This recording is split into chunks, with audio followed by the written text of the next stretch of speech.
अस्सलाम वालेकुम नाज़रीन, एक और ब्लॉग के साथ आज आपकी खिदमत में हाजिर हुआ हूँ। नाज़रीन, अदलिया में जो एक रस्साकशी है पावर की वो जारी है और खतूत लिखने का सिलसिला भी जारी है। नाज़रीन, आज दो अहम डेवलपमेंट जो हैं वो हुई हैं। एक सुप्रीम कोर्ट के 4 जजेस की जानिब से चीफ जस्टिस ऑफ पाकिस्तान जैसे याहिया अफरीदी को ख़त लिखे गए अलग अलग, और इसके साथ साथ जो इस्लामाबाद हाई कोर्ट के जज हैं बाबर सत्तार, उनकी जानिब से भी एक ख़त जो है वो लिखा गया है इस्लामाबाद हाई कोर्ट के चीफ जस्टिस को और जस्टिस आमिर फारूक को। नाज़रीन, जब से 26वीं तरमीम हुई है और उससे कबल भी हम देख रहे हैं कि इस्लामाबाद हाई कोर्ट के जो जजेस थे उनकी जानिब से अदलिया में जो इस्टेब्लिशमेंट की मुदाखलत है उस हवाले से ख़त लिखे गए चीफ जस्टिस ऑफ पाकिस्तान उस टाइम काजी फाइज थे, लेकिन उन्होंने कोई नोटिस नहीं लिया। इसी के साथ साथ तब से ही ऐसे मामला शुरू हो गए थे कि जजेस जो है वो डिवाइड थे, चाहे सुप्रीम कोर्ट के जजेस हों या फिर इस्लामाबाद हाई कोर्ट के जजेस हों। नाज़रीन, 26वीं तरमीम के बाद अब एक मरतबा फिर जो अदलिया में बहरान है वो संगीन होता जा रहा है, जिसका जो इब्तिदा है वो 3 हाई कोर्ट्स के जो जजेस थे, बलुचिस्तान हाई कोर्ट से जस्टिस आसिफ रेकी को इस्लामाबाद हाई कोर्ट में जो है तैनात किया गया। इसके साथ साथ जस्टिस सरफराज डोगर को लाहौर हाई कोर्ट से जो है वो इस्लामाबाद हाई कोर्ट में लाया गया। इसी तरह सिंध हाई कोर्ट से भी एक जज को इस्लामाबाद हाई कोर्ट में ट्रांसफ़र किया गया, जिसके बाद एक नई सीनियरिटी लिस्ट जो है वो जारी की गई, जिसके तहत जो ट्रांसफ़र करदा जजेस थे वो सीनियरिटी में जिस सरफराज डोगर जो हैं वो दीगर मोहसिन अख्तर कियानी से ऊपर आ गए, और इस बात का इम्कान भी जाहिर किया जा रहा है कि मुस्तकबिल में वो चीफ जस्टिस जो है इस्लामाबाद हाई कोर्ट भी उनको तैनात किया जा सकता है, जिस पर मुख्तलिफ बार एसोसिएशन जो है वो तहफ़्फ़ुज़ात का इज़हार कर चुके हैं। और हमारे ज़राए ये बताते हैं कि जो इस्लामाबाद हाई कोर्ट के जजेस हैं मोहसिन अख्तर कियानी और दीगर, इन्होंने भी अपने तहफ़्फ़ुज़ात का इज़हार जस्टिस आमिर फारूक से किया है, और उनको ये तजवीज़ भी दी थी कि जो आखिरी नंबर पर इस्लामाबाद हाई कोर्ट की जज हैं रिफत समन गिल, उनको जो है चीफ जस्टिस बेशक बना दिया जाए, लेकिन बाहर से किसी आए हुए जज को इस्लामाबाद हाई कोर्ट का चीफ जस्टिस नया बनाया जाए। ताहर चीफ जस्टिस का मामला जो है अब तक ज़ेर बहस नहीं आया है। नाज़रीन, सबसे पहले बात करेंगे सुप्रीम कोर्ट के 4 जजेस का, जिन्होंने चीफ जस्टिस ऑफ पाकिस्तान जैसे याहिया अफरीदी को अलग अलग ख़त लिखे हैं, और उन्होंने अपने ख़त में यही मुतालबा किया कि जब तक जो आइनी दरख्वास्तें हैं 26वीं तरमीम के हवाले से उसका फैसला नहीं हो जाता तब तक नई जजेस की तैनातियां या तकरीरियां जो है वो ना की जाए। जिन जजेस ने ख़त लिखा है उनमें justice Mansoor Ali Shah, justice Munib Akhtar, justice Ayesha Malik और जस्टिस अता मिनल्लाह है। नज़ीर, इन 4 जजेस का शुमार उन जजेस में होता है जो जस्टिस काजी फाइज ईसा के अपोजिट ग्रुप में इनका शुमार होता था, और पाकिस्तान तहरीक इंसाफ इन जजेस के ग्रुप को एंटी एस्टेब्लिशमेंट ग्रुप भी कहती है। नाज़रीन, इन जजेस की जानिब से जो है वो ख़त लिखा गया है, और इस ख़त में ये लिखा गया है कि 10 फरवरी के जो जुडिशल कमीशन का इजलास है उसको मुखर करने की दरख्वास्त की गई है। ख़त में कहा गया है कि 26वीं आईनी तरमीम के तहत कायम जुडिशल कमीशन का इजलास 10 फरवरी को शेड्यूल है। लाहौर हाई कोर्ट में एक जज 15वें नंबर पर था। इस्लामाबाद हाई कोर्ट में तबादले के बाद वो इस्लामाबाद हाई कोर्ट में के पास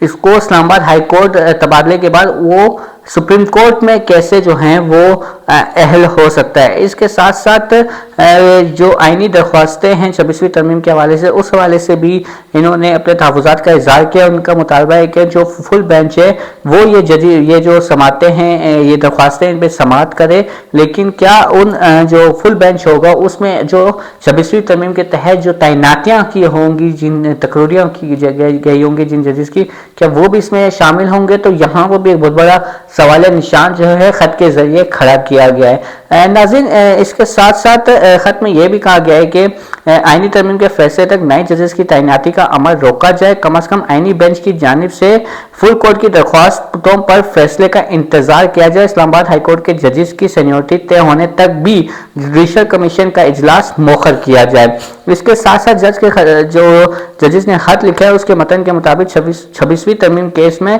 आइनी बेंच फुल कोर्ट का कह सकता है। नए जजेस आए तो फुल कोर्ट कौन सी होगी, तनाज़ा बनेगा। इस्लामाबाद हाई कोर्ट में 3 जजेस ट्रांसफर हुए। आइन के मुताबिक नए जजेस का इस्लामाबाद में दोबारा हल्फ लाजिम था, ताहम उन्होंने हल्फ जो नहीं लिया। कोई जो भी जज हल्फ उठाता है वो उस मुतलका अदालत के हवाले से उठाता है।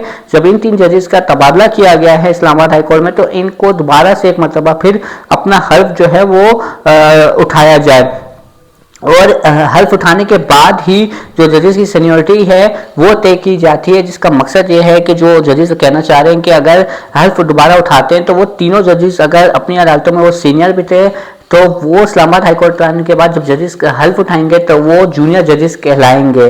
नाज़रीन, खत में मजीद ये कहा गया कि आईनी तरमीम का केस तरमीम के नतीजे में बनने वाले आईनी बेंच सुन रहा है। आईनी तरमीम का मुकदमा फौरी तौर पर फुल कोर्ट में मुकर्रर होना चाहिए। पहले भी आईनी तरमीम का केस फुल कोर्ट में मुकर्रर करने का मुतालबा किया था। आईनी बेंच में भी केस काफी ताखीर से मुकर्रर किया गया और आईनी तरमीम केस की आइंदा समाज से कबल ही नए जजेस की तैनाती के लिए जल्दबाजी में इजलास बुलाया गया। नाज़रीन, इससे पहले भी जस्टिस मंसूर अली शाह जो है मुख्तलिफ मौक़ों पर अपने तहफ़्फ़ुज़ात का इज़हार कर चुके हैं और इख्तिलाफ़ राय का भी इज़हार कर चुके हैं, और अब फिर 4 जजेस की जानिब से जो है वो खत लिखा गया। खत में मजीद ये कहा गया कि आईनी तरमीम केस ज़ेर समाअत है। तरमीम से फ़ायदा उठाने वाले जजेस के आने से अवामी एतमाद जो है वो मुतासिर होगा। आईनी बेंच अगर फुल कोर्ट की दरख्वास्त मंजूर करता है तो फुल कोर्ट तश्कील कौन देगा? अगर फुल कोर्ट बनती है तो क्या इसमें तरमीम के तहत आने वाले जजेस शामिल होंगे? इस मैंने पहले कहा कि उन्होंने सवाल उठाए कि अगर फुल कोर्ट बनता है तो उसमें वो जज भी शामिल होंगे जो तरमीम की वजह से सुप्रीम कोर्ट के जज बने। तो यहाँ एक बहुत बड़ा सवाल निशान जो है वो उठ रहा है। जजेस ने यह भी कहा कि अगर मौजूदा आईनी बेंच ने ही केस सुनना है तो इस पर भी पहले ही अवामी एतमाद जो है वो खत्म हो चुका है या मुतनज़्ज़ल हो चुका है, यानी अवाम को उस पर इतना एतमाद नहीं है। यानी एक तरह से वो अपने ही जो पेटीबंद भाई हैं ये साथी जजेस है उन पर अदम एतमाद का इजहार कर रहे हैं अवाम का सहारा लेते हुए।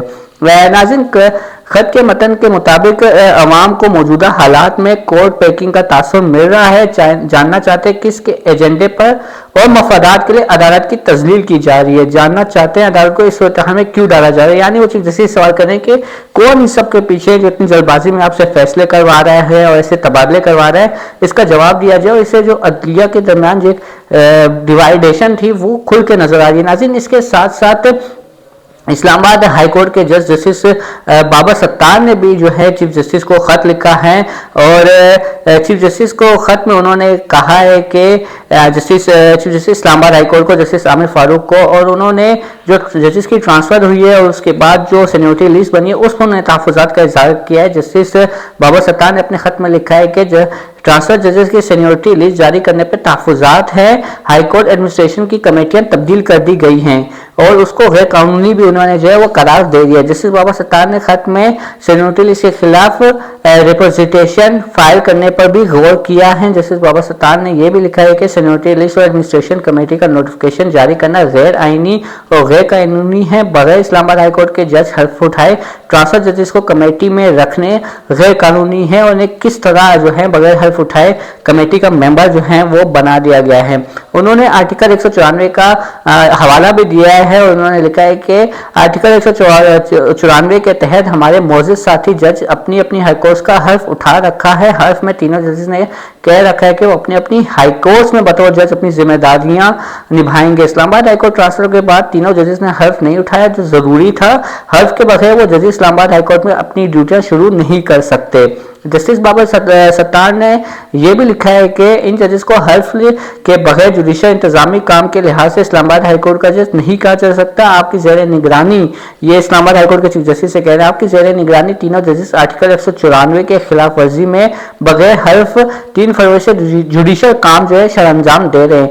आर्टिकल 194 के तहत बतौर चीफ जस्टिस आपकी जिम्मेदारी थी कि आप तीनों जजेस से हल्फ लेते, बगैर हल्फ जजेस से जुडिशियल इंतजामी काम लेना इनके लिए भी 22 से शर्मिंदगी का 22 बन रहा है या बन सकता है। खत में यह भी मौक़िफ़ इख्तियार किया गया कि इस्लामाबाद हाईकोर्ट एडमिनिस्ट्रेशन कमेटी का notification Islamabad judicial service rules 2011 की खिलाफ वर्जी है। इस्लामाबाद जुडिशियल सर्विस रूल्स के मुताबिक एडमिनिस्ट्रेशन कमेटियां से चीफ जस्टिस और 2 जजेस पर मुश्तमिल होंगी। 90 नंबर के जज जस्टिस खादिम सुमरो जो सिंध हाईकोर्ट से यहाँ ट्रांसफर होकर हैं को कमेटी में शामिल नहीं कर सकते थे। तब तक तरीके से एडमिनिस्ट्रेशन कमेटी की दोबारा तश्कील की जाए, यानी 80 9 तरीके से दोबारा कमेटी की जो है वो तश्कील की जाए। इंतजामी कमेटी में सिंध और लाहौर हाईकोर्ट के जो दो जजेस को शामिल किया गया, जिनका इस्लामाबाद हाईकोर्ट का इंतजामी कोई तजुर्बा नहीं। 3 दिन पहले इनके ट्रांसफर का नोटिफिकेशन जारी हुआ और साथ ही कमेटी में भी शामिल कर दिया गया।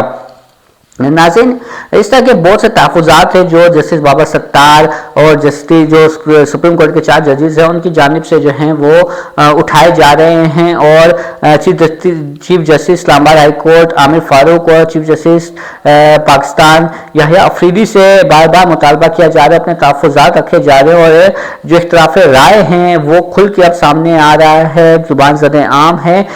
26वीं तरमीम एक इस बनाने का मकसद अदलिया को मजबूत करने के साथ साथ ज़ेर इल्तवा केसेस को कम करना था, लेकिन लग ऐसा रहा है कि जजेस आपसी लड़ाई में अदलिया को मजीद कमज़ोर कर रहे हैं और हुकूमत जो है वो बैठ के तमाशा देख रही है। और अब जो तबादले हुए थे उस पर चीफ जस्टिस पाकिस्तान याहिया अफरीदी ने तो मुसरत का इजहार किया था और उन्होंने इंडिया भी दिया था कि मुस्तकबिल में मजीद जो ट्रांसफर है वो भी हो सकते हैं। नाज़रीन, अब देखना ही होगा कि इन खतूत के बाद क्या जो नई seniority list Islamabad high court की वो बनाई जाती है या नहीं बनाई जाती। अगर वो सीनियरिटी लिस्ट नहीं बनाई जाती है तो जो फायदा हुकूमत हासिल करना चाहती है इन 3 जजेस को यहाँ ट्रांसफर करके, तो वो पूरा होता हुआ नजर नहीं आ रहा। और इसी तरह 10 फरवरी को जो जुडिशल कमीशन का इजलास है नए जजेस की तकरीरों के लिए, वो अगर रुक जाता है तो अब भी हुकूमत जो है अपने मकासद हासिल नहीं कर सकेगी और ना ही इस्टेब्लिशमेंट। तो अब देखना यह होगा कि chief justice Islamabad high court Aamir Farooq और चीफ जस्टिस पाकिस्तान जैसे याहिया अफरीदी इन खतूत के जवाब में क्या दोबारा इनको खतूत लिखेंगे या क्या रद्द-ए-अमल देंगे, वो काफ़ी अहमियत का हामिल होगा।